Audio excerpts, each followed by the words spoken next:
నమస్తే welcome to SDV news bulletin. ముందుగా headlines చూద్దాం.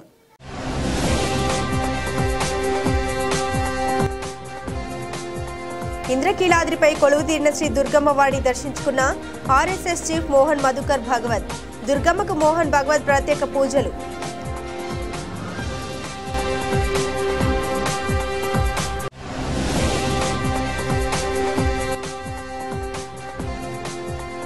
ధూళిపాల నరేంద్ర ప్రజల కోసం అనునిత్యం పనిచేస్తున్నారు. ఆత్మీయ అభినందన సభలో మాజీ మంత్రి దేవినేని ఉమా వెల్లడి.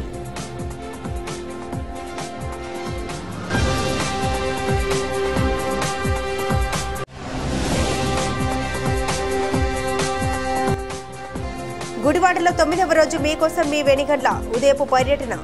రోడ్ల వెంబడి ఇష్టం వచ్చినట్లు చెత్త వేస్తే జరిమానా తప్పవని హెచ్చరిక.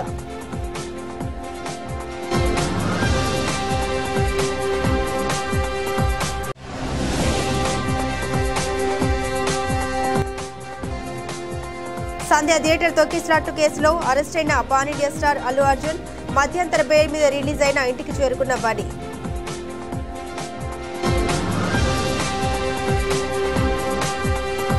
ఇంద్రకీలాద్రిపై కొలువుతీరిన శ్రీ దుర్గమ్మ వారిని ఆర్ఎస్ఎస్ చీఫ్ మోహన్ మధుకర్ భగవత్ దర్శించుకున్నారు.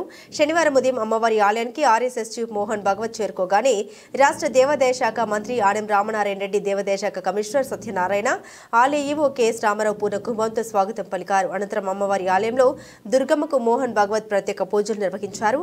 అమ్మవారి దర్శన అనంతరం ఆయనకు పండితులు వేద ఆశీర్వచనం చేశారు. ఈ సందర్భంగా అమ్మవారి చిత్రపటం, లడ్డు ప్రసాదంతో పాటుగా శీర్షవస్త్రాన్ని ఆర్ఎస్ఎస్ చీఫ్ మోహన్ భగవత్ కు మంత్రి ఆనం రామనారాయణ రెడ్డితో పాటుగా ఇతర ఉన్నతాధికారులు అందజేశారు. ఈరోజు భారతదేశ ఆర్ఎస్ఎస్ చీఫ్ అయినటువంటి శ్రీ మోహన్ భగవత్ గారు వారి సన్నిహితులతోటి కలిసి ఇంద్రకీలాద్రిపై వెలిసినటువంటి శ్రీ శ్రీ శ్రీ దుర్గా మల్లేశ్వర స్వామి యొక్క ఆశీస్సుల కొరకు ఇక్కడికి రావడం జరిగింది.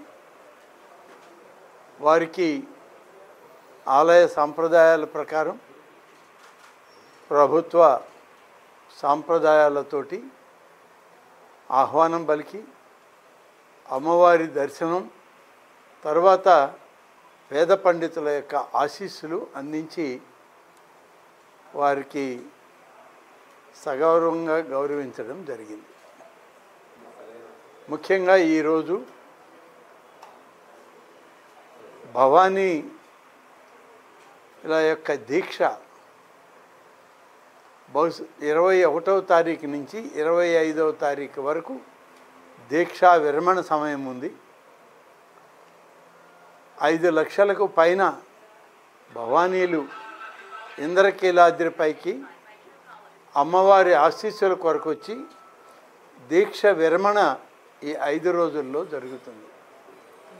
20 రోజుల పాటు కొంతమంది, 40 రోజుల పాటు కొంతమంది దీక్షలు జరిపి దాదాపుగా ఈ 5-6 లక్షల మంది భవానీలు ఈ 4-5 రోజుల్లో ఇంద్రకీలాద్రి దగ్గర అమ్మవారి దగ్గరికి రావడం, ఆశీస్సులు పొందడం జరుగుతుంది. దానికి అవసరమైనటువంటి ఏర్పాట్లన్నీ కూడా ప్రభుత్వ అనుమతులతోటి ఆలయ అధికారులు, వేద పండితులు, ఆగమశాస్త్ర పండితులు అందరూ కలిసి అన్ని రకాల ఏర్పాట్లు కూడా చేయడం జరుగుతుంది. రేపటికి అన్నీ కూడా పూర్తి చేయడానికి వాళ్ళు అన్ని సన్నాహాలు కూడా చేశారు. 21వ తారీఖు నుంచి భవానీలు వచ్చేటువంటి వాళ్ళు దీక్ష విరమణ సమయంలో అమ్మవారి పూజలతోటి వారికి ఇక్కడ అన్నప్రసాదం కూడా ఏర్పాటు చేయడం జరుగుతుంది. ఎక్కువగా లడ్డు ప్రసాదాల గురించి వాళ్ళు తీసుకుంటారు కాబట్టి వచ్చేటువంటి వాళ్ళు సుదూర ప్రాంతాల నుంచి, ఒక మన రాష్ట్రమే కాదు 2 తెలుగు రాష్ట్రాలు, ఒరిస్సా, ఛత్తీస్గఢ్, కర్ణాటక ఇలాంటి రాష్ట్రాల నుంచి భవానీ మాలలు ధరించినటువంటి భక్తులు దీక్ష విరమణకి ఇక్కడికి వస్తారు. వారు వచ్చినప్పుడు అన్ని రకాలుగా సదుపాయాలని ఏర్పాటు చేయాలని చెప్పి దేవాదాయ శాఖ అధికారులు, ఈ ఆలయ అధికారులు అందరూ కలిసి నిర్ణయించడం జరిగింది. ఆ ఏర్పాట్లన్నీ జరుగుతున్నాయి. ఈరోజు అమ్మవారి ఆశీస్సులు, ఈరోజు కలశజ్యోతి కార్యక్రమం ఇవాళ ఉంది. దానితో పాటు ఈ ఏర్పాట్లన్నీ కూడా పరిశీలించాం. ఈ ఏర్పాట్లన్నీ సజావుగా సాగాలని, నవరాత్రుల ఉత్సవాల్లో ఎలా అయితే భక్తులందరికీ ఆమోదయోగ్యంగా వారికి అనుకూలమైనటువంటి దిశలో మనం ఏర్పాట్లు చేశామో, ప్రభుత్వం నుంచి అదేవిధంగా సహకారం, అనుమతులు ఉంటాయి. భవానీల దీక్షకు కూడా అంతే ప్రాధాన్యత ఇచ్చి చేయాలి అని చెప్పి అధికారులందరినీ కోరాం. వారు కూడా దానికి తగ్గట్టుగా ఈరోజు అన్ని ఏర్పాట్లు చేస్తూ ఉన్నారు. ముఖ్యంగా ఈరోజు ప్రత్యేకంగా మీకు చెప్పాల్సింది, ఒక సమగ్రమైనటువంటి యాప్ని దుర్గా మల్లేశ్వర స్వామి దేవస్థానానికి సంబంధించినటువంటి పూర్తి స్థాయిలో ఈ సమగ్రమైన యాప్ని ఇవాళ దీన్ని ఉపయోగంలోకి తెచ్చాం. గతంలో ఉన్నప్పటికీ కొన్ని అంశాలు ఇందులో జోడించలేకపోయాం.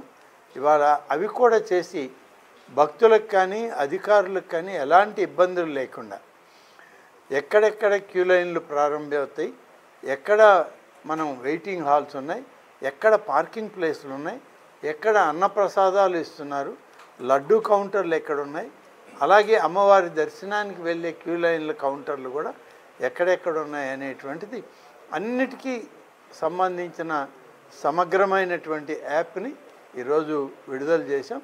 దీనిని ప్రతి ఒక్కరు కూడా వీక్షించి అవసరమైన వాళ్ళ కార్యక్రమాలకి ఈ యాప్లో అన్ని రకాల సదుపాయాలు ఇవ్వడం జరిగింది. పొన్నూరు శాసనసభ్యుడు ధూళిపాళ్ల నరేంద్ర 30 వసంతాల రాజకీయ జీవితం పూర్తి చేసుకున్న సందర్భంగా గుంటూరులో ఏర్పాటు చేసిన ఆత్మీయ అభినందన సభలో తెలుగుదేశం పార్టీ రాష్ట్ర ప్రధాన కార్యదర్శి, మాజీ మంత్రి శ్రీ దేవినేని ఉమామహేశ్వరరావు పాల్గొన్నారు. ఈ సందర్భంగా ఆయన మాట్లాడారు. 1994లో దేవినేని రమణ, ధూళిపాళ్ల నరేంద్ర, పయ్యావుల కేశవుల అనుబంధం మొదలై 3 దశాబ్దాలుగా మా కుటుంబాలు అదే అనుబంధంతో కొనసాగుతున్నాయని గుర్తు చేసుకున్నారు. అధికారంతో సంబంధం లేకుండా ప్రజల కోసం అనునిత్యం పాటుపడుతున్న నరేంద్ర 30 వసంతాల రాజకీయ జీవితాన్ని పూర్తి చేసుకోవడం ఆనందదాయకమని, ఒకే నియోజకవర్గం నుండి ఎన్నిసార్లు శాసనసభ్యులుగా పనిచేయడం ఆ కుటుంబం పట్ల ప్రజలకున్న నమ్మకాన్ని తెలియజేస్తుందని అన్నారు. ప్రతిపక్షంలో ఉండగా అధికార పక్షాన్ని నరేంద్ర నిలదీసిన వైనం ఎప్పటికీ గుర్తు ఉంటుందని, గత వైసీపీ హయాంలో కేసులతో వేధించిన చెక్కు చెదరని ఆత్మవిశ్వాసంతో ప్రజల కోసం పనిచేశాడని, సంఘం డైరీని 200 కోట్ల నుండి 2000 కోట్ల వరకు చేర్చిన ఘనత నరేంద్రకే దక్కుతుందని కొనియాడారు. మున్ముందు నరేంద్ర మరిన్ని ఉన్నత స్థానాలు అధిరోహించాలని కోరుకుంటున్నామని మాజీ మంత్రి దేవినేని ఉమా ఆకాంక్షించారు. క్లర్కుల దగ్గర కూడా వెళ్ళేవాళ్ళం, జూనియర్ అసిస్టెంట్ల దగ్గర మొదలుపెట్టి సీఈల దగ్గర తిరిగేవాళ్ళం ఫైల్ కోసం. ఫైల్ ఇవాళ ఎలా నడుచుద్ది, ఎక్కడి నుంచి ఎలా అవుద్ది, ఎవరిది కావాలనేది మేమంతా ప్రయాణంలో నేర్చుకొని పైకి వచ్చిన వాళ్ళం. అటువంటి దేవినేని రమణ అంటే ఇందాక మా కేశవ్ చెప్పినట్టు కళ్ళతో శాసిస్తాడు, దానిలో సందేహం లేదు. ఎందుకంటే ఒకానొక సందర్భంలో చెప్పాలి ఆ రోజు ఎలా ఉండేవాడు అనేది. మా కేశవ్కే ఒక పని ఉంది, పేర్లు చెప్పను కానీ కేశవ్కే పని ఉంది, మన పేర్లు చెప్పుకోవచ్చు కదా. ఒక ఐఏఎస్ ఆఫీసరు సతాయిస్తున్నాడు, మంత్రి ఏమో దేవినేని రమణ గారు. మా ఇద్దరిని ఎప్పుడో పేషీకి రమ్మన్నాడు, పని ఉంది కాబట్టి రమ్మని చెప్పాడు. ఆ సెక్రటరీని కూడా పిలిచాడు, లోన కూర్చోబెట్టాడు. సరే నాకు ఇప్పుడే పని ఉంది, నేను వెళ్తున్నా, మీరు మాట్లాడండి సెక్రటరీతో ఉన్నాడు. మా వాడికి ఉన్న కోపం మొత్తం ఆ సెక్రటరీ మీద చూపెట్టాడు. పని చేయటం లేదు, తిప్పుకుంటున్నాడు. తర్వాత 10 నిమిషాల తర్వాత వచ్చాడు, మాట్లాడతాం అయిపోయిందా అన్నాడు. అయిపోయింది అని చెప్పారు. చెప్పిన తర్వాత మా వాడు చెప్పిన పని చేయండి అని చెప్పి మామూలుగా వెళ్ళిపోయాడు. అంటే పని చెయ్యాలి అంటే ఎలా ఉండేవాడు అనే దానికి ఇది ఒక నిదర్శనంగా చెప్తా ఉన్నా. అటువంటి వ్యక్తిని కోల్పోవటం కూడా మాకు స్నేహితులుగానే కాదు, నందిగామ నియోజకవర్గం కానీ, ఎందుకంటే నందిగామ నియోజకవర్గంలో మీరు తీసుకోండి, ఇవాళకు కూడా ఆ నియోజకవర్గంలో ఉన్న ప్రజలు దేవినేని రమణ మర్చిపోరు. ఎందుకంటే కాలువలు తవ్విన, సాగర్ కాలువలు తవ్వించిన, మార్కెట్ యార్డ్లో ఎరువులు పెట్టించిన, ఏది చెయ్యాలన్నా ఈ రాష్ట్రంలో ఒక వినూత్న విధానంతో రైతులకు దగ్గరే దేవినేని రమణ వచ్చిన తర్వాత గురించి కేశవ్ చెప్పగలడు, చెప్తాడు. దాని తర్వాత మేము ముగ్గురం మరి రాజకీయాల్లో ముందుకు వచ్చినప్పుడు ఎన్ని ఒడుకుదొడుకులు వచ్చినా కూడా అటు అనంతపురం వెళ్ళిన కేశవ్ ఉండేవాడు, ఇటు గుంటూరు వచ్చిన నరేంద్ర ఉండేవాడు. ఒకే ఒక్కడి గురించి ఏం చెప్పమంటారు? గుంటూరు జిల్లాలో, కృష్ణా జిల్లాలో మేమిద్దరం వచ్చాం ఆ రోజు. కానీ గుంటూరు జిల్లాలో ఒకే ఒక్కడు జై ధూళిపాళ. ఆ రోజు శాసనసభలో వాగ్దాట్లో కేశవ్ మా అందరికన్నా బాగా మాట్లాడగలడు. కానీ నరేంద్ర ఆ బడ్జెట్ ప్రసంగంలో కానీ గవర్నర్ ప్రసంగంలో కానీ సబ్జెక్ట్ని బలంగా వినిపించడానికి చంద్రబాబు నాయుడు గారు పెట్టే మొదటి tick Dhulipalla Narendra. That is Dhulipalla. అట్లా రాజశేఖర రెడ్డి గారి ప్రభుత్వంలో బడ్జెట్ ప్రసంగంలో కానీ గవర్నర్ ప్రసంగంలో కానీ నరేంద్ర స్పీచ్ లేకుండా మరి ఏ రోజు ఉండేది కాదు.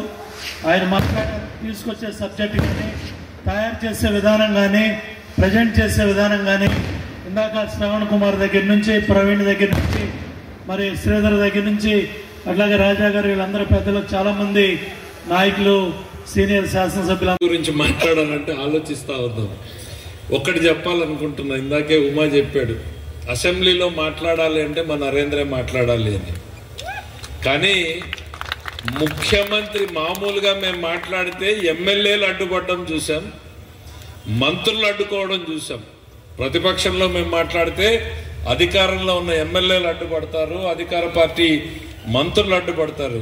కానీ మా నరేంద్ర గారు మాట్లాడితే సాక్షాత్తు ముఖ్యమంత్రి అడ్డుపడ్డాడు. కాకపోతే సమాజం గుర్తించలేదు. కరెక్ట్గా చివరి 3 రోజులు అవి రాజశేఖర రెడ్డి గారికి. సెప్టెంబర్ 2కు ముందు మనకి ఆగస్టు 29, 30 సభలో చాలా వేడిగా చర్చ జరుగుతూ ఉంది. నరేంద్ర గారు సుదీర్ఘంగా పోతా ఉన్నారు. అన్ని ప్రయత్నాలు వాళ్ళు చేసినా కూడా ఆగలేదు. ఆ రోజు నాకు సరిగ్గా చేస్తూ ఉంటే సాక్షాత్ ముఖ్యమంత్రి లేచి బెదిరించిన స్థాయిలో మాట్లాడాడు. మీరు కూడా ఇప్పుడు వీడియో ఎక్కడ ఉందో మా నరేంద్ర గారు తెచ్చి ఇప్పుడు రీప్లే చేయాలి దాన్ని. ఆయన కూడా మర్చిపోయాడు. నాకు గుర్తుకొచ్చి చెప్పా, ఈ సంఘటన గుర్తుందా నీకు? గత పాలకుల తప్పిదాలతో అస్తవ్యస్తంగా ఉన్న మన గుడివాడను చక్కదిద్దడమే తన లక్ష్యమని స్వచ్ఛ గుడివాడ రూపకల్పనలో ప్రతి ఒక్కరూ భాగస్వాములు కావాలని గుడివాడ ఎమ్మెల్యే వెనిగండ్ల రాము పిలుపునిచ్చారు. గుడివాడ పట్టణంలో ఎమ్మెల్యే రాము నిర్వహిస్తున్న మీకోసం మీ వెనిగండ్ల ఉదయపు పర్యటనలు 9వ రోజుకు చేరుకున్నాయి. శనివారం ఉదయం ద్విచక్ర వాహనంపై పట్టణ ప్రధాన రహదారిలో ఎమ్మెల్యే రాము పర్యటించారు. బస్టాండ్ సెంటర్లోని ఆటో స్టాండ్, కార్ల స్టాండ్ వద్ద అపరిశుభ్ర వాతావరణం ఉండడంతో ఎమ్మెల్యే రాము ఆగ్రహం వ్యక్తం చేశారు. పరిస్థితిలో మార్పు రాకుంటే చర్యలు తప్పవని స్థానికులతో ఎమ్మెల్యే రాము అన్నారు. ప్రధాన రహదారుల వెంబడి రోడ్లపై ఇష్టం వచ్చినట్లు చెత్త వేయకుండా పరిసర వ్యాపారులు బాధ్యత తీసుకోవాలని ఈ సందర్భంగా పలువురు వ్యాపారులకు ఎమ్మెల్యే రాము సూచించారు. పలుచోట్ల పరిసరాల పరిశుభ్రతకు వ్యాపారులు తీసుకుంటున్న చర్యల్ని ఎమ్మెల్యే రాము అభినందించారు. ప్రతి ఒక్కరిలో మార్పు రావాలని, మన పరిసరాలు పరిశుభ్రంగా ఉంచుకుంటే స్వచ్ఛ గుడివాడలో ముందడుగు పడుతుందని ఈ సందర్భంగా వ్యాపారులతో ఎమ్మెల్యే రాము అన్నారు. పర్యటనలో భాగంగా ఆయన్ను కలిసిన కళాశాల విద్యార్థులతో ఎమ్మెల్యే రాము కొద్దిసేపు ముచ్చటించారు. బాగా చదువుకొని ఉన్నత స్థితికి చేరుకోవాలని విద్యార్థులకు ఎమ్మెల్యే రాము సూచించారు. పర్యటనలో భాగంగా ఎమ్మెల్యే రాము మీడియాతో మాట్లాడుతూ ఎన్నిసార్లు చెబుతున్నా కొందరిలో మార్పు రావడం లేదని, మీరు మార్చుకోకుండా ఉపేక్షించేది లేదని హెచ్చరించారు. తనకెవరి మీద కోపం లేదని, అస్తవ్యస్తంగా ఉన్న మన గుడివాడను చక్కదిద్దడమే తన లక్ష్యమని ఎమ్మెల్యే రాము స్పష్టం చేశారు. ఉదయపు పర్యటనలో టీడీపీ నాయకులు చేకూరు జగన్మోహన్ రావు, ఎమ్మెల్యే రాము వ్యక్తిగత సిబ్బంది పాల్గొన్నారు.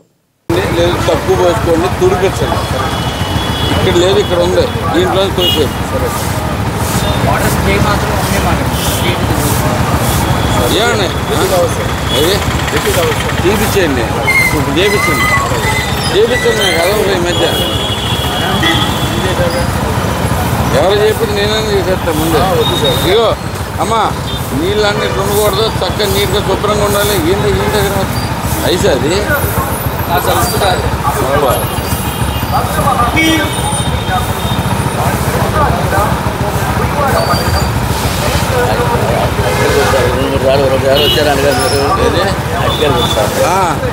వచ్చారంట కొంచెం నీట్గా చేయండి. అలాగే సార్, మీ పళ్ళ చేసినంత మట్టి గుడివాడకి సంధ్య థియేటర్ తొక్కిసలాట కేసులో అరెస్ట్ అయిన pan India star Allu Arjun విడుదలయ్యారు.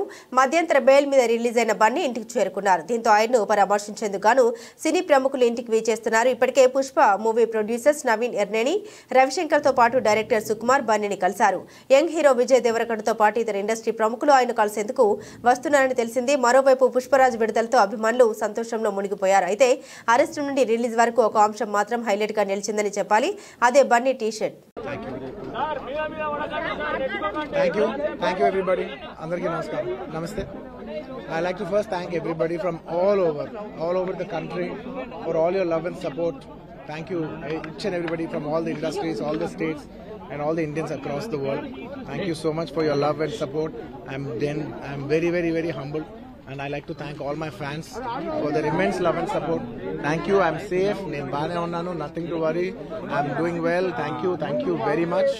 And I also like to tell that I'm a law-abiding citizen.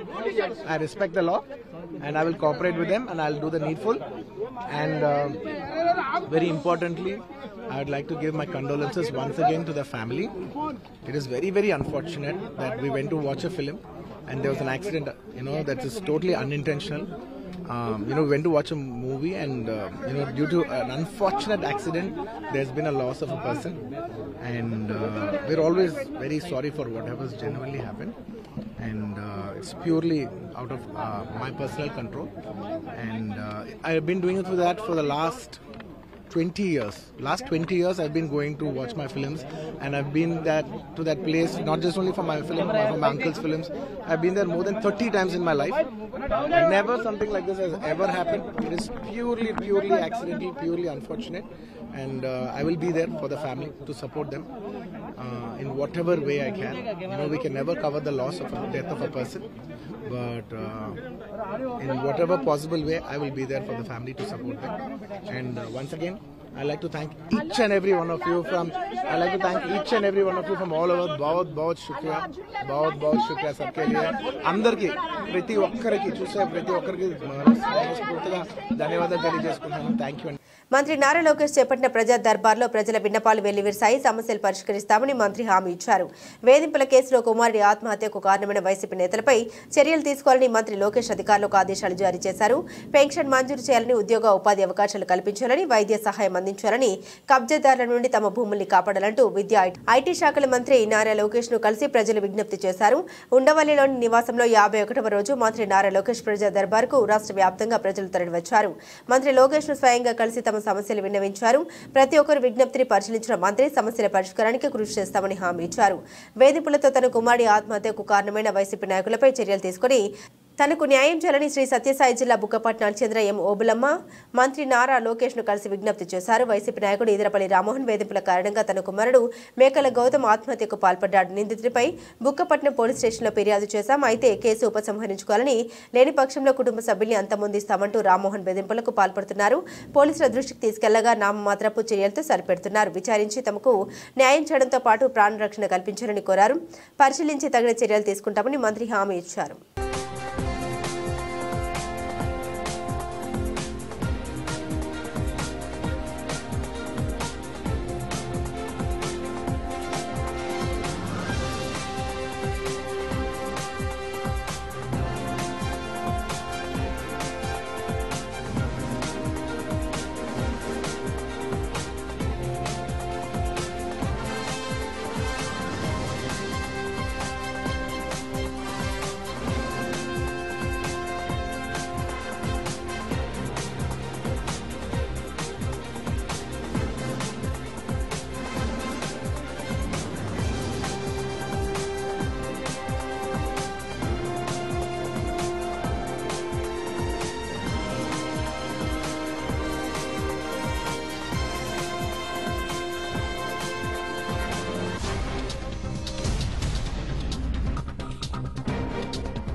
Jagan కేసుల విచారణలో జాప్యంపై సుప్రీంలో సిబిఐ ఈడీ నివేదికలను సమర్పించాయి.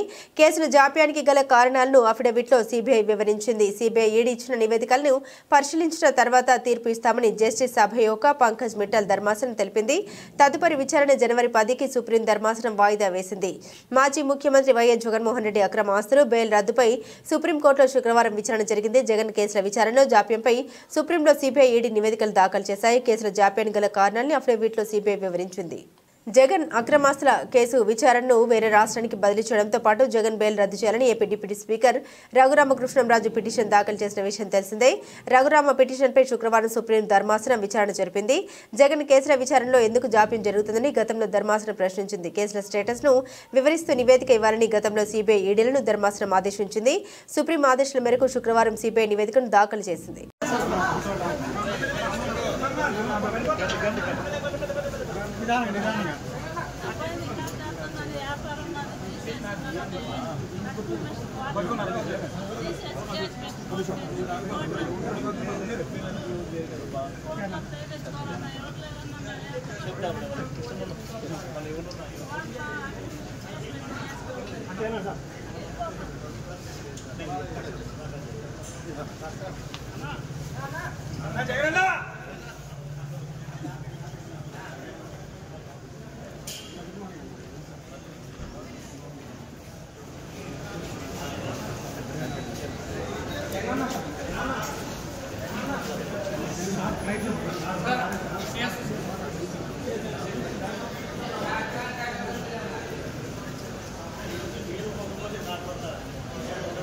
నా ముక్కుసూటితనం వల్ల రాష్ట్రానికి మంచి జరగాలి అన్నారు. ప్రజల జీవితాలు బాగుపడాలంటే సరైన సారథ్యం వహించే మహానాయకుడు సీఎం చంద్రబాబు అని ఉప ముఖ్యమంత్రి పవన్ కళ్యాణ్ కొనియాడారు. విజన్ స్వర్ణాంధ్ర డాక్యుమెంట్ కోట్లాది మంది కలల్ని సాకారం చేసే మహాసంకల్పమన్నారు పవన్ కళ్యాణ్. ముఖ్యమంత్రి చంద్రబాబు నాయుడిని మరోసారి పొగడ్తలతో ముంచెత్తారు deputy CM Pawan Kalyan. Swarnandhra vision 2047 ఆవిష్కరణ వేదికగా సీఎంపై పవన్ ప్రశంసల వర్షం కురిపించారు. సీఎం దగ్గర పనిచేయడం ఎంతో గర్వంగా ఉందని చెప్పుకొచ్చారు. సైబరాబాద్ రూపకర్త శిల్పి చీఫ్ ఆర్కిటెక్ట్ చంద్రబాబు అంటూ పవన్ కొనియాడారు. విజయవాడలోని ఇందిరాగాంధీ స్టేడియంలో స్వర్ణాంధ్ర విజన్ 2047 ఆవిష్కరణ కార్యక్రమంలో పవన్ మాట్లాడారు. నా ముక్కుసూటితనం వల్ల రాష్ట్రానికి మంచి జరగాలని తెలిపారు.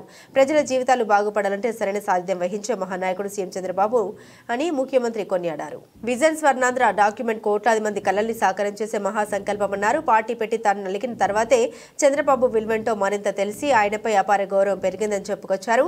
పార్టీ నడపడం అంటే ఆత్మహత్య సదుద్దేశంతో సమానమన్నారు. ప్రతి ఒక్కరికి దిక్సూచి అవసరమన్నారు. విజన్ 2027 నాడు తన స్థాయికి అర్థం కాలేదని తెలిపారు. ఆయన ఇన్ని దశాబ్దాల ఆయన సుదీర్ఘమైన అనుభవం కానీ అడ్మినిస్ట్రేటివ్ కేపబిలిటీస్ కానీ చంద్రబాబు నాయుడు గారిది చాలా అమోఘం. ఆయన నిద్రాహారాలు లేకుండా ఆయన పడే తపన చాలా మందికి అనవసరం అనిపిస్తుంది. కానీ ఆయన పొద్దున్న లేచినప్పటి నుంచి సాయంత్రం వరకు, ఎందుకంటే నేను ఆయన విలువ ఎప్పుడు తెలుసుకున్నానంటే నేను పార్టీ పెట్టి నేను నలిగిన తర్వాత నాకు ఆయన మీద అపారమైన గౌరవం పెరిగిపోయింది. ఎందుకంటే ఒక పార్టీ పెట్టడం ఆత్మహత్యా సదృశం. అనేక లక్షల మందిని ఒక ఏకతాటిపైన నడిపించడం, ఒక భావంపై నడిపించడం, తద్వారా ప్రజలకి మేలు చేయడం, వాళ్ళ అభివృద్ధి వైపు తీసుకెళ్లడం చాలా కష్టసాధ్యమైన విషయం. ప్రత్యేకించి నేను ఆయన తెలియజేస్తా ఉంటాను, ఒక 4 దశాబ్దాల సుదీర్ఘమైన అనుభవం ఉన్న పార్టీని నడపాలి. మీ మీద మీ పార్టీ వ్యక్తులకి ఆశలు ఉంటాయి, ఆశయాలు ఉంటాయి, వాటిని నడుపుకుంటూ తీసుకెళ్ళాలి. కుటుంబాన్ని చూసుకోవాలి. తన కుటుంబం కాకుండా 5 కోట్ల మంది కుటుంబాలను చూసుకోవాలి. ఆయన అన్ని రకాలుగా ఇబ్బంది పెడతారు. అవన్నీ తట్టుకుంటా ఉన్న 24 గంటల సమయాన్ని నిరంతరం 5 కోట్ల మంది ప్రజలకి ఎలాగ దాన్ని ఉపయోగించాలని ఆలోచించే విధానం చూస్తే నిజంగా మనస్ఫూర్తిగా నాకు ఆయనకి హ్యాట్స్ ఆఫ్ పలకాలనిపిస్తుంది ఈరోజు. ప్రజల తలరాతల్ని భావితరాల భవిష్యత్తును మార్చే డాక్యుమెంట్ ఆవిష్కరణ సరికొత్త చరిత్రకు నాంది అని సీఎం చంద్రబాబు అన్నారు. రాష్ట్రంలో విధ్వంసం నాడు ఊహించని దానికంటే ఎక్కువ జరిగిందని నేడు పనిచేస్తుంటే తెలుస్తోందన్నారు. పరిపాలన ప్రారంభించిన 6 నెలల్లోనే విజన్ డాక్యుమెంట్ రూపొందించి దేశానికి అంకితం చేశామంటే అది ప్రజల పట్ల తమకున్న బాధ్యతకు నిదర్శనమన్నారు. స్వర్ణాంధ్ర విజన్ 2047 రాష్ట్ర దశ దిశను మారుస్తుందని ముఖ్యమంత్రి చంద్రబాబు నాయుడు అన్నారు. శుక్రవారం నాడు విజయవాడలోని ఇందిరాగాంధీ స్టేడియంలో స్వర్ణాంధ్ర విజన్ 2047ను సీఎం ఆవిష్కరించారు. ఈ సందర్భంగా సీఎం మాట్లాడుతూ ప్రజల తలరాతల్ని తరతరాల్ని భావితరాల భవిష్యత్తును మార్చేందుకు డాక్యుమెంట్ ఆవిష్కరణ సరికొత్త చరిత్రకు నాంది అని అన్నారు.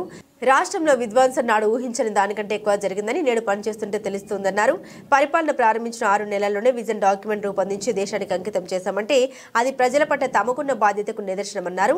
తెలుగు జాతి ప్రపంచంలోనే నెంబర్ 1గా ఆంధ్రప్రదేశ్ దేశంలోనే అగ్రగామిగా నిలవాలనే సంకల్పంతో ముందుకు వెళ్తున్నామని తెలిపారు. నేడు $3,000 కంటే తక్కువగా ఉన్న తలసరి ఆదాయం 2047 నాటికి $42,000 పెరగాలనేది లక్ష్యంగా పెట్టుకున్నామన్నారు. విజన్ డాక్యుమెంట్ కోసం 15 లక్షల మంది ప్రజలు తమ ఆలోచన పంచుకున్నారని తెలిపారు. సంస్కరణ ద్వారానే ప్రజల జీవితంలో మార్పులు తీసుకురాగలమని సీఎం వెల్లడించారు. మిత్రులు, రాష్ట్ర ఉప ముఖ్యమంత్రి గారైనటువంటి పవన్ కళ్యాణ్ గారు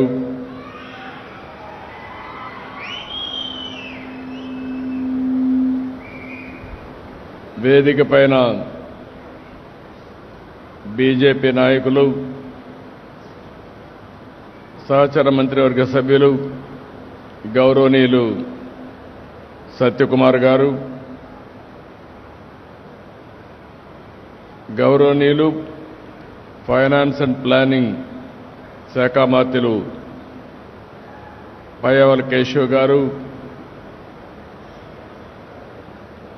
వేదిక పైన ఉన్న గౌరవ మంత్రివర్గ సభ్యులు, వేదిక పైన ఉన్న అధికారులు, ప్రజాప్రతినిధులు, ఈరోజు ఒక హిస్టారికల్ మీటింగ్ కోసం ఇచ్చేసినటువంటి సోదరీమణులందరికీ పేరు పేరున మనస్ఫూర్తిగా నమస్కారాలు, అభినందనలు, శుభాభినందనలు. ఈరోజు మిమ్మల్ని అందరినీ చూస్తే ఒక కొత్త చరిత్రకు శ్రీకారం చుట్టడానికి ఇక్కడ సమావేశమయ్యాం.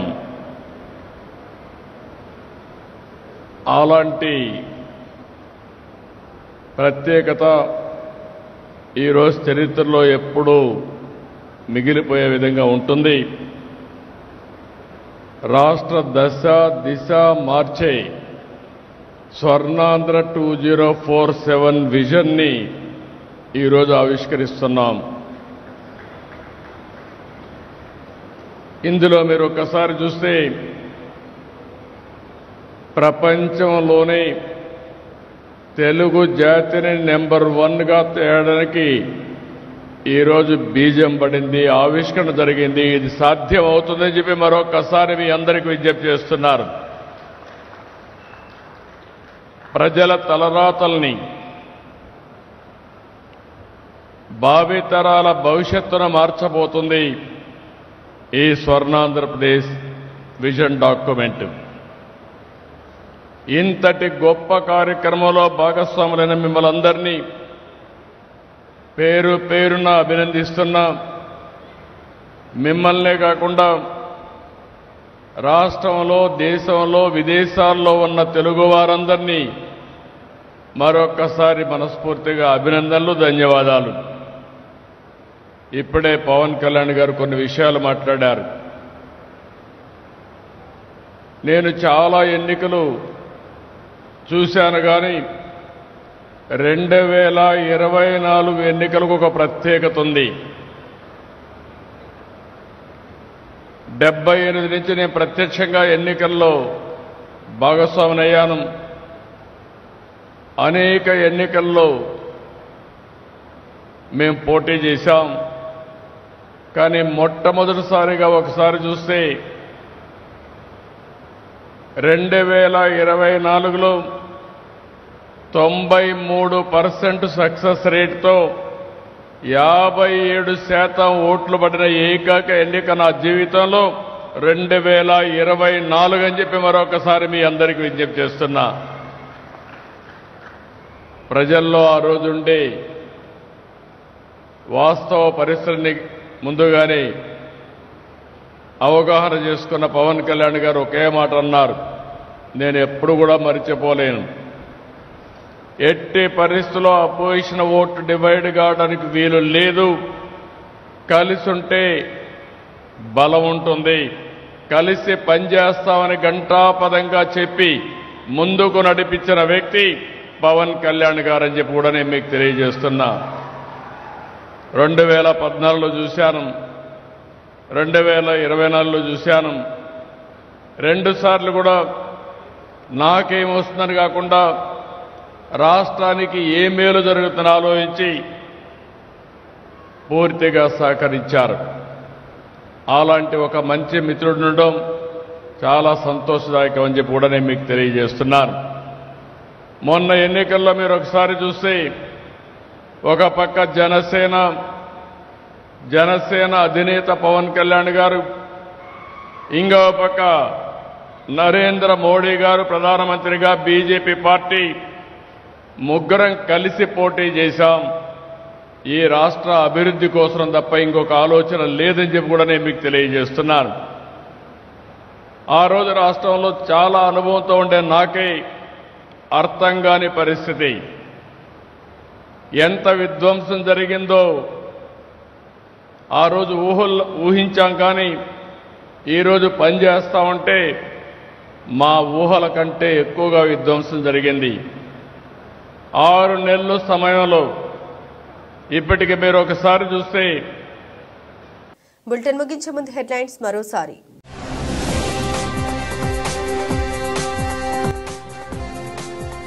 ఇంద్రకీలాద్రిపై కొలువుతీరిన శ్రీ దుర్గమ్మవారిని దర్శించుకున్న ఆర్ఎస్ఎస్ చీఫ్ మోహన్ మధుకర్ భాగవత్.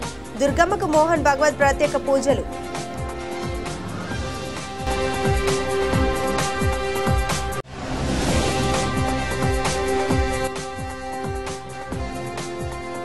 ధూళిపాల నరేంద్ర ప్రజల కోసం అనునిత్యం పనిచేస్తున్నారు. ఆత్మీయ అభినందన సభలో మాజీ మంత్రి దేవినేని ఉమా వెల్లడి.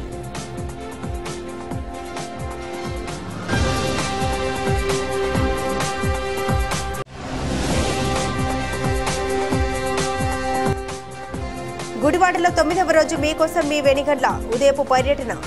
రోడ్ల వెంబడి ఇష్టం వచ్చినట్లు చెత్త వేస్తే జరిమానా తప్పవని హెచ్చరిక.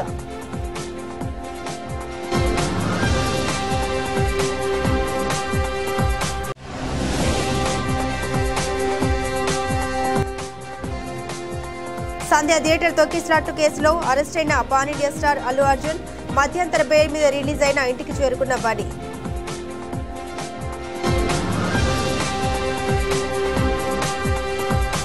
ఇవి బులెటిన్ అప్డేట్స్. మరిన్ని అప్డేట్స్ కోసం చూస్తూనే ఉండండి SDV న్యూస్.